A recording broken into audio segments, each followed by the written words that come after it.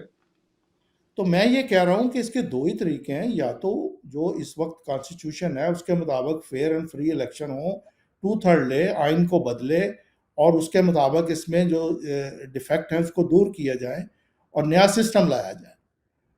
دوسرا طریقہ یہ ہے کہ پھر وہ ریولوشن والا ہے. اچھا ویری اب ذرا سمپل. رکیں، اب ذرا رکیں. یہ جو ریولوشن کا بیرسٹر احتشام امیر الدین، یہ جو لفظ جی ریولوشن اور انقلاب ہے، یہ پاکستانی انٹیلیجنسیا، عوام، سیاستدان، نوجوان، ان سب کو بڑا انسپائر کرتا ہے. ان کے ذہن میں انقلاب فرانس آ جاتا ہے، اسلامک ریولوشن ایران آ جاتا ہے، کمیونسٹ مارکسسٹ ریولوشن کے ذہن میں آ جاتا ہے. آپ ان تمام چیزوں سے واقف ہیں. لیکن ریولوشن جو ہے، پہلا میرا آپ سے سوال ہے کہ کیا پاکستان میں الٹیمیٹلی کیا کوئی ریولوشن آ پائے گا؟ دوسرا میرا آپ سے بڑا مزے کا سوال ہے، وہ یہ ہے کہ کیا عمران خان کو جب قاتلانہ ان کے اوپر حملہ ہوا نومبر میں 2022 میں، کیا زیادہ انٹیلیجنٹ چیز نہ ہوتی کہ اس موقع پہ وہ موقع کا فائدہ اٹھاتے ہوئے برطانیہ چلے جاتے کہ ان کے علاج کے لیے ضروری ہے؟ اس موقع پہ شاید ان کا راستہ نہ روکا جا سکتا، کیونکہ ویسے اگر وہ جاتے تو سیاسی طور پہ امبیرسمنٹ ہوتی.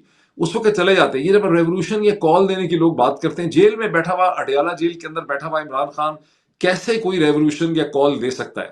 دونوں چیزوں پہ آپ کا مجھے ریئیکشن چاہیے.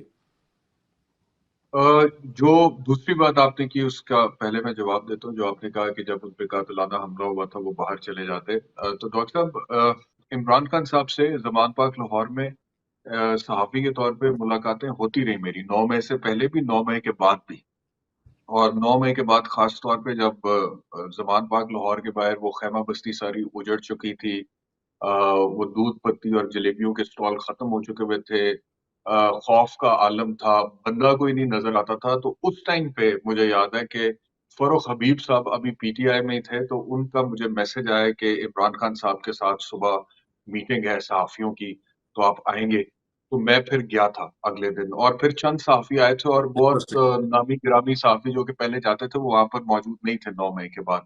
تو میں نے اس ٹائم بھی خان صاحب سے یہ بات کی تھی، اور میں نے ان کو یہ کہا تھا کہ ان کو سیریسلی یہ کنسیڈر کرنا چاہیے کہ in my opinion he needs to think as a politician. میں نے ان سے کہا تھا کہ میں نے کہا we've seen Imran Khan the cricketer, we've seen Imran Khan the prime minister, the politician, the leader, but where is Imran Khan, the politician? میں نے انہیں کہا تھا you need to survive the present crisis, وہ live to fight another day جو چنکیا نے کہا تھا. تو عمران خان کا پرابلم یہ ہے کہ عمران خان مینٹلی ان کی جو اسٹرینتھ ہے وہی شاید کسی حد تک ان کی کمزوری بھی بن جاتی ہے کہ وہ جب ایک فیصلہ کر لیتے ہیں تو وہ پھر ہر طرح کے کانسیکوینسز کے لیے تیار ہوتے ہیں. تو مجھے جو عمران خان صاحب کا ریئیکشن تھا تب وہ یہ تھا کہ وہ یہ نہیں چاہتے تھے کہ میں ملک چھوڑ کے جاؤں یا میں باہر جاؤں گا تو وہ اس سے ان کی ایگو ہرٹ ہوتی تھی، ایز اف ان کی ایگو ہرٹ ہوتی ہے. تو اس وجہ سے اور میں نے انہیں کہا تھا کہ اگر خان صاحب آپ مثال کے طور پر چلے بھی جاتے ہیں باہر تو people are not going to acquit you with Nawaz Sharif, کیونکہ نواز شریف ہے، ان کی اپنی ایک ہسٹری، اپنی پالیٹکس ہے، اپنے ایکشنز ہیں. عمران خان ہے، تو آپ کے پاس بہت ساری چیزیں اس کو جسٹیفائی ویری کرنے ٹرو، کے لیے، ویری ٹرو. لیکن ہی ڈس اگریڈ. تو یہ تو وہ ہوگی بات. دوسرا جو آپ کا پہلا سوال ریولوشن. تھا، اور اسی میں اگر میں اس کو ایکسٹینڈ کر دیں کہ عمران خان صاحب بہت مثالیں دیتے ہیں ہمارے نبی آخر زمان محمد مصطفیٰ صلی اللہ علیہ وآلہ وسلم کی. تو آپ صلی اللہ علیہ وآلہ وسلم نے بھی ہجرت کی تھی جب مکہ کے بالکل حالات صحیح، بہت بالکل برے صحیح، ہو گئے تھے. بالکل. تو ہجرت حضور نے باقاعدہ ہجرت طور کی پہ تھی. جی اسلامی کانسیپٹ ہے. اور میں جب ڈاکٹر صاحب اکثر یہاں پہ لوگوں سے ملتا ہوں نا، تو اکثر لوگ یہاں پہ بات کرتے ہیں، کہتے ہیں کہ اچھا جی وہ پاکستان سے وہ بھی بھاگ گیا، پاکستان سے وہ بھی بھاگ گیا.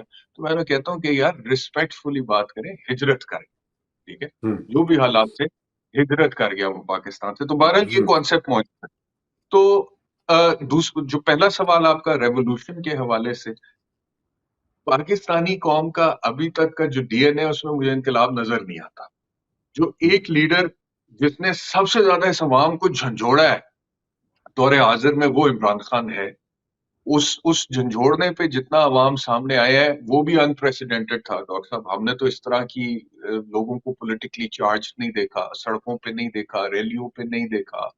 مال جان کی عزت کی قربانی دیتے ہوئے نہیں دیکھا. پی ٹی آئی کے ساتھ لگ کے، عمران خان کے نظریے کے ساتھ لگ کے ہم نے لوگوں کو یہ قربانیاں دیتے ہوئے دیکھا ہے وہاں پہ.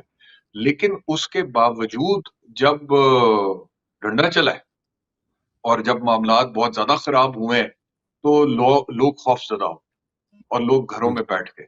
اور میں آپ کو بتا رہا ہوں کہ میں جب پروگرام کرنے جاتا تھا 10 بجے لائیو، تو میں روزانہ 2 دفعہ I had to pass through Imran Khan Zaman Park's house. میں کنال پہ میرا آفس تھا، تو میں آتے ہوئے جاتے ہوئے تو 9 مئی سے پہلے والا زمان پاک بھی میں نے دیکھا ہوا ہے اور 9 مئی کے بعد والا زمان پاک بھی دیکھا ہوا ہے، اور دونوں میں زمین آسمان کا فرق تھا. تو جب تک کوئی قوم اپنے اندر سے وہ خوف نہیں نکال دیتی ہے تب تک انقلاب کی تو بات آپ چھوڑ دیں. And having said that, as a Pakistani I also believe کہ we need a major reform rather than a revolution, because revolution calls for blood, اور جتنا کیوس آلریڈی ہو چکا ہوا ہے ہم افورڈ نہیں کرتے ہیں کہ مزید اس کو کیوس میں لے کر جائیں. انقلاب ایسے نہیں آ جاتے. جب ہم بات کرتے ہیں بڑا رومانٹیسائز کرتے ہیں ایران کے انقلاب کو یا فرانس کے انقلاب کو یا پھر رشیا یہ former Soviet Union communist revolution کو، اس میں پھر بہت زیادہ it is an ugly thing. اس کے جو ثمرات ہیں اس کو تو ہم بہت رومانٹیسائز کرتے ہیں، لیکن جب وہ ہو رہا ہوتا ہے وہ بہت اگلی ہوتا ہے، وہ بالکل اس میں صحیح، خونریزی ہوتی ہے. تو بالکل وہ کوئی صحیح. ایسی چیز نہیں ہے جس کے لیے تمنا کی جائے. تو لیٹس ہوپ اینڈ پرے کہ ہم میجر ریفارم کی طرف جائیں، اصلاح کریں اپنی اور معاملات کو درست کریں. اچھا، اب مجھے چودھری صاحب اس کو ذرا وائنڈ اپ کریں. دیکھیں چودھری صاحب، آئی انڈرسٹینڈ آپ کو سن کے کہ بنیادی طور پہ حفیظ صاحب آپ ایک ریفارمر ہیں اور آپ ایک آئیڈیاز لے کر آ رہے ہیں، اس پہ پبلیکیشن کروا رہے ہیں، سیمینار کروا رہے ہیں کہ ریفارم کرنے کا یہ طریقہ ہے کہ سسٹم کو ریفارم کر کے اس میں اس کا ارتقا ہونا چاہیے، اس میں یہ تبدیلیاں لائی جا سکتی ہیں، ڈائریکٹلی الیکٹڈ پریزیڈنٹ ہو سکتا ہے، ڈائریکٹلی الیکٹڈ گورنر ہو سکتے ہیں. لیکن پھر ان دی اینڈ آپ نے بھی فرسٹریشن میں کہا کہ اگر یہ ریفارم نہیں ہوگی، اگر یہ چینج نہیں آ سکے گی تو پھر صرف ریولوشن رہ جاتا ہے. لیکن جو پاکستانی قوم ہے اس کے اندر کوئی ڈی این اے، جیسے کہ بیرسٹر احتشام کہتے ہیں اور میں ان سے ایگری کرتا ہوں کہ پاکستان میں فرسٹریشن بہت ہے، سسٹم کام نہیں کر رہا ہے، سسٹم کو ریفارم چاہیے جیسی آپ چاہتے ہیں، لیکن سسٹم کے اندر ریولوشن کی بھی کوئی سکت، کوئی ہمت، اس کے اندر کوئی ڈی این اے، کوئی اس کی تاریخ نہیں ہے. لوگ یہاں پہ ہمیشہ تھک ہار کے بیٹھ جاتے ہیں، لوگ کمزور ہیں، اور جو ماڈرن ٹیکنالوجی ہے اس کے نتیجے میں جو ریاست کی طاقتیں ہیں، جو کوئرسو پاورز ہیں، وہ بھی بڑی طاقتور ہو چکی ہیں. مجھے ایسا لگتا ہے کہ عصر حاضر میں شاید انقلاب فرانس آنا بھی مشکل ہو چکا ہے. اب آپ کیا کہیں گے؟ جی، میں یہ سمجھتا ہوں کہ ریولوشن کے اندر دو چیزیں بڑی امپورٹنٹ ہوتی ہیں. ایک تو جو نظریہ ہو یا پھر ایک نیا نظریہ ہو یا ایک ماڈیفائڈ نظریہ ہو. تو عمران خان کے پاس وہ نہیں ہے. اس لیے یہ جو اتنی موومنٹ لوگوں کی ہوئی ہے وہ اس میں کنورٹ اس لیے نہیں ہو سکی کہ وہ خود خان صاحب یہ کہتے ہیں کہ جی بہت آئیڈیا آپ کا اونچا ہونا چاہیے، آپ کا جو گول ہے. تو جب وہ ریاست مدینہ کی بات کرتے ہیں تو ریاست مدینہ میں پہلے ایک ریولوشن آیا تھا، پھر وہ خلافت قائم ہوئی تھی.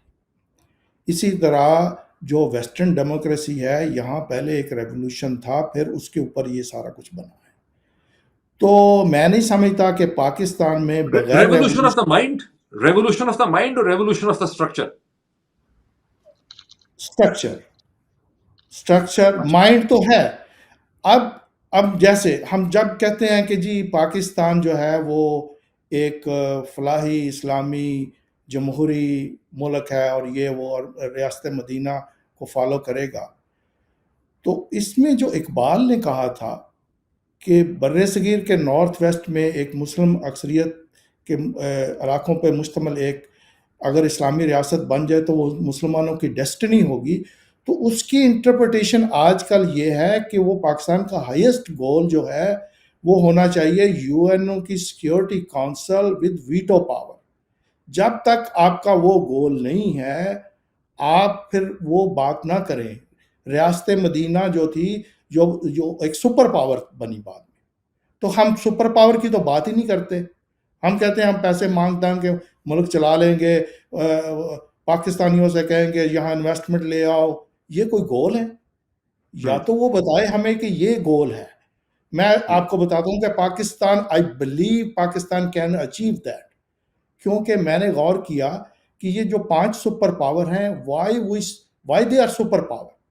ہر سپر پاور کے اندر 6 پاورز ہیں، یعنی پولیٹیکل پاور، اس کے بعد economical power and social power. Political power سے مراد یہ ہے کہ جو بھی ان کا سسٹم ہے ان کی کولیکٹیو وزڈم نے اس کو ایکسیپٹ کیا ہوا ہے، جسٹیفائی. اور economical power and social power سے مراد یہ ہے کہ لوگوں کے اندر سچ اور جھوٹ کی تمیز ہے، وہ حق کے ساتھ کھڑے ہوتے ہیں. اگر فیملی میں کسی نے وہ گورنر پکڑا گیا کرپشن میں تو فیملی چھوڑ جاتی ہے اس کو. اور اچھا اس کے بعد ہیں 3 اور اس میں کہ ملٹری پاور اور نیوکلیئر پاور اور مسل پاور. پاکستان کے پاس یہ تینوں آخری والی ہیں، ملٹری پاور ہے، نیوکلیئر پاور ہے، مسل پاور ہے. اگر پاکستان پولیٹیکل اپنا ٹھیک کر لے بیس، اور یہ 5-10 سال میں اوپر جا سکتا ہے کہ یہ یو این او کی سیکیورٹی کونسل کلیم کر سکتا ہے. کوئی 60 ملکوں میں نیوکلیئر پاور نہیں ہے.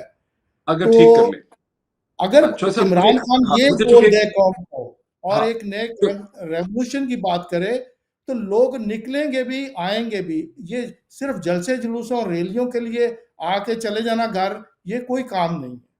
اس کا مجھے آگے تھوڑا سا جی چونکہ مجھے اس کو اب کنکلوڈ کرنا ہے، میں کوئک بیرسٹر احتشام میں صرف یہ کہ ریفارم ہونے نہیں دی جاتی، ریولوشن کا مزاج نہیں ہے قوم کا. 30 سیکنڈ میں مجھے بتائیں ہوگا کیا؟ صرف فی الحال ایوولوشن ہوگا ڈاکٹر صاحب، اور اس میں تنزلی کی طرف چیزیں فی الحال مزید جاتی ہوئی نظر آ رہی ہے. لیکن آپ جانتے ہیں کہ ارتقاء ایک ناقابل تغیر علت و معلول کی زنجیر ہے، اور اسی ایوولوشن میں سے پھر ایونچولی ریولوشن، ریفارم، اس طرح کی چیزیں ہوں گی. تو let's wait for that time. Let's hope for the best, let's hope for the best. Barrister Ehtesham Amiruddin, آپ کا بھی بہت شکریہ. حفیظ چودھری صاحب کا بہت شکریہ. یہاں پہ میں اختتام لیتا ہوں، پھر ملاقات ہوتی. Thank you so much.